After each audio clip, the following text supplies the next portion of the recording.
제2장. 사흘째 되던 날, 갈릴리 가나에 혼례가 있어 예수의 어머니도 거기 계시고 예수와 그 제자들도 혼례 청함을 받았더니 포도주가 떨어진지라. 예수의 어머니가 예수에게 이르되, 저들에게 포도주가 없다. 여자여, 나와 무슨 상관이 있나이까? 내 때가 아직 이르지 아니하였나이다. 그의 어머니가 하인들에게 이르되, 너희에게 무슨 말씀을 하시든지 그대로 하라. 거기에 유대인의 정결 예식을 따라 두세 통 드는 돌 항아리 6이 놓였는지라. 예수께서 그들에게 이르시되, 항아리에 물을 채우라. 하신즉 아귀까지 채우니 이제는 떠서 연회장에게 갖다 주라. 하심에 갖다 주었더니 연회장은 물로 된 포도주를 맛보고도 어디서 났는지 알지 못하되 물떠온 하인들은 알더라. 연회장이 신랑을 불러 말하되, 사람마다 먼저 좋은 포도주를 내고 취한 후에 낮은 것을 내거늘 그대는 지금까지 좋은 포도주를 두었도다. 예수께서 이 첫 표적을 갈릴리 가나에서 행하여 그의 영광을 나타내시며 제자들이 그를 믿으니라. 그 후에 예수께서 그 어머니와 형제들과 제자들과 함께 가버나움으로 내려가셨으나 거기에 여러 날 계시지는 아니하시니라. 안녕하십니까, 큰숲교회 성도 여러분. 1월 4일 월요일 큰숲 매일 말씀 시작하겠습니다. 오늘 본문은 너무나도 잘 아는 말씀이죠. 예수님께서 첫 번째 표적을 일으키셨던 물이 포도주가 되는 가나안 혼인잔치에서 물이 포도주가 되는 기적을 베푸셨던 장면입니다.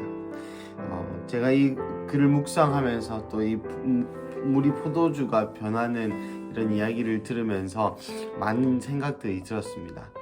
옛날에 들었던 설교 중에 이 물이 포도주가 변하게 되는 이 기적에 초점 맞춰지는 그러한 설교도 있었고요. 그리고 이 하인들이 마리아 또 예수님의 말씀을 따라 그대로 행하였다는 순종에 초점 맞추어졌던 그런 설교도 들었고요. 하지만 얼마 전에 본 가나 혼인잔치라는 다큐멘터리 영화를 봐서 그런지 그 영화가 생각이 났습니다. 무엇입니까? 예수님께서 이 가나 혼인잔치, 갈릴리 지방의 혼인잔치와 비유하여 예수님의 재림을 나타내셨다는 것이죠. 영화의 내용과 연관지어서 제가 잠시 나누고자 합니다. 먼저는 영화의 내용을 잠시 설명드릴까 하는데요. 예수님께서 제자들에게 이 갈릴리의 혼인잔치, 이 가나의 혼인잔치에 비유하여서 예수님의 재림을 나타내십니다. 이것은 바로 예수님의 마지막 만찬과도 연관되는 내용인데요. 예수님이 마지막 만찬 가운데에 이렇게 말씀하시는 장면이 있습니다. 내가 너희의 집을 예비하러 하늘로 간다. 이 갈릴리 옛날, 혹시 영화를 못 보신 분들을 위하여서 조금 스포를 하자면, 옛날 갈릴리 문화, 갈릴리 결혼 문화에는 이런 단계들이 있었다고 합니다. 먼저 신랑이 1년 정도 전쯤에, 결혼식 1년 정도 전쯤에 먼저 언약식을 합니다. 언약, 이제는 넌 나의 신부가 되어 달라고 하는 부탁을 사람들이 함께 모여서 포도주를 신부에게 따라주면서 신부에게 포도잔을 건넵니다. 그러면 그 신부가 결혼을 승낙하면 그 포도잔을 받아서 포도주를 마시고, 승낙하지 않겠다면 포도주를 거절하는 것이죠. 이것은 우리가 예수님을 인격적으로 영접하는 것과 비유할 수 있습니다. 예수님께서도 우리에게 직접 포도주를, 그분의 피, 보혈을 따라주시고 그것을 받아들이는 자에게, 예수님을 나의 구주로 영접, 믿는 자에게만 그 신랑의 신부가 될 수 있는 그런 기회, 예수님의 자녀가 될 수 있는 그런 권세를 주시죠. 하지만 이 이후에 한 1년, 그리고 또 1년에서 2년 상간에 이상한 일이 일어납니다. 신랑은 신부와 어떤 접촉도 하지 못하고 다시 아버지의 집으로 돌아가서 신부를 위하여 집을 1년 동안 혹은 2년 동안 혹은 언제가 될지 모르는 기간 동안 짓고 있는 것이죠. 그러면 신부도 떨어져서 신랑을 항상 기다리고 있습니다. 이 신랑과 신부가 언제 다시 만날까요? 그것은 오직 신랑의 아버지만 날짜를 결정할 수 있었다고 합니다. 신랑의 아버지가 12시에서 4시 사이 항상 그게 관습이었다고 해요. 어느 날 어느 때에 이 한밤중에 12시에서 4시 사이에 신랑을 갑자기 깨워서 오늘이 너의 결혼식이야, 이제 가자꾸나 라고 얘기할 때 신랑도 깨어서 나팔을 불면서 신부의 집으로 찾아가는 것이죠. 생각해 보십시오 여러분. 결혼식인데 자기도 결혼 날짜를 알지 못해요. 그러면 신부의 입장에서 한번 생각해 보십시다. 신부의 입장에서는 항상 기다리고 있어야겠죠. 이때 신부의 들러리, 신부의 친구들도 항상 신부의 집에 거주하면서 1년 혹은 2년 동안이나 항상 그 웨딩드레스를 벽에 걸어놓고, 또 어떤 신부는 웨딩드레스를 입고 찼다고 합니다. 그래서 멀리서 나팔 소리가 불러오고 신랑이 오는 그런 말칭, 신랑이 들어오는 그 행진 소리를 듣게 되면 바로 깨어서 화장을 빨리 하고 옷을 바로 입는 것이죠. 항상 준비하고 있어야 한다는 것입니다.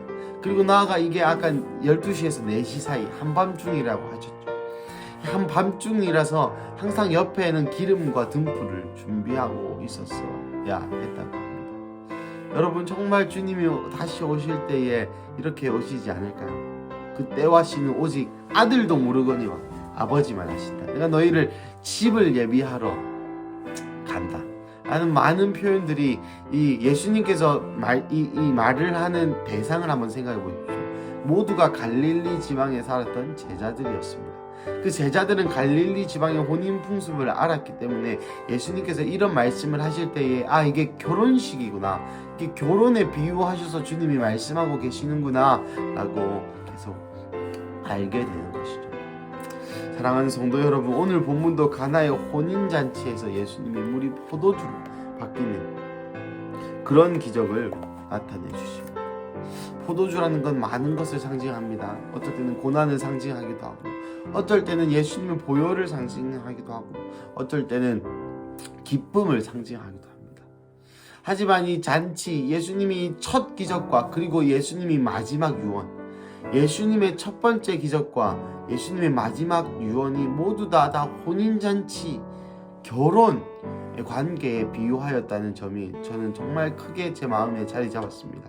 예수님의 공생의 사역의 시작과 끝이 모두가 다 결혼에 맞춰져 있고, 결혼이라는 건 무엇입니까? 첫 번째, 신랑과 신부의 관계이죠. 두 번째, 결혼, 예수님과 우리가 다시 만나는 바로 재림에 관계되어 있다는 것입니다. 사랑하는 큰수교회 가족 여러분, 오늘 이 월요일 아침 가운데 다시 한번 이 재림을 갈망하는, 예수님의 다시 오심을 갈망하는 그런 마음이 있으시기를 축복합니다. 혹시 그 가나 혼인잔치라는 다큐멘터리 영화를 아직 보지 못하시는 분은 꼭 보시기를 추천드립니다. 오늘 이 본문 가운데 가나의 혼인잔치 가운데에 우리가 그 결혼식에 단지 들러리로 참여하는 것이 아니라 우리의 신랑 대신 예수님의 신부로 참여하고, 그리고 그 신랑을 기다리는 마음, 1년 동안 옆에 웨딩드레스를 놔두고 친구들과 함께 모여서 신랑이 언제나 오실까라고 기다리고 또 기다리고 또 기다리고 갈망하고 그날이 오기만을 우리 모든 집중과 모든 관심이 거기에 쏟겨 있는, 그리고 단장하고 밤에 한밤중에 오시기에 우리의 기름을 잘 준비해 놓는 그러한 우리 큰숙교회 가족들, 큰숙교회 가족 공동체 되기를 간절히 기도하고, 또 저도 이 코로나고 또 뭐고 많은 세상의 이야기들이 있습니다.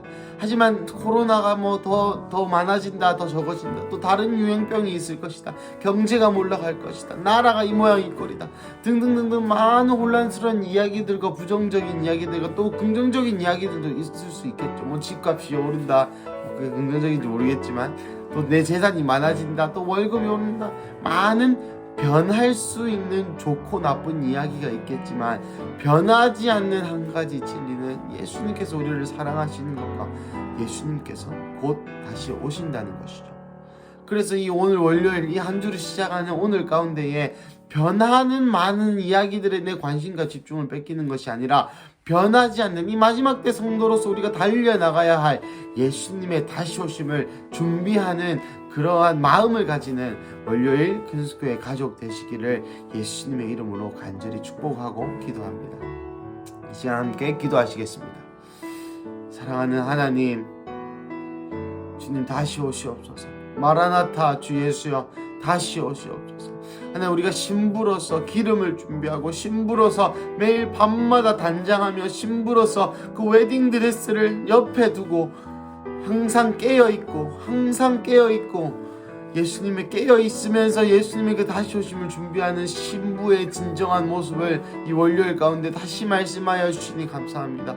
예수님의 사역의 시작과 끝이 다 혼인, 다 결혼이었다는 것에 다시 한번 주님 나의 마음을 쏟습니다.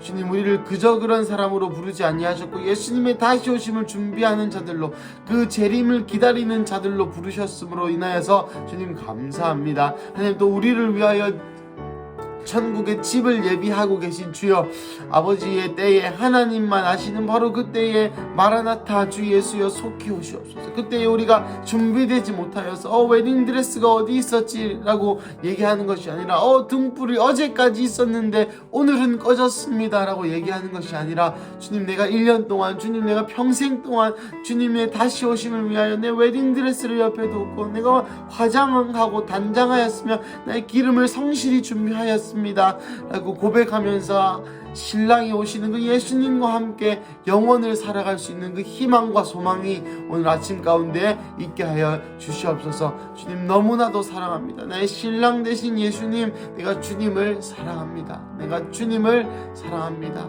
아멘. 주 예수여 속히 오시옵소서. 감사합니다.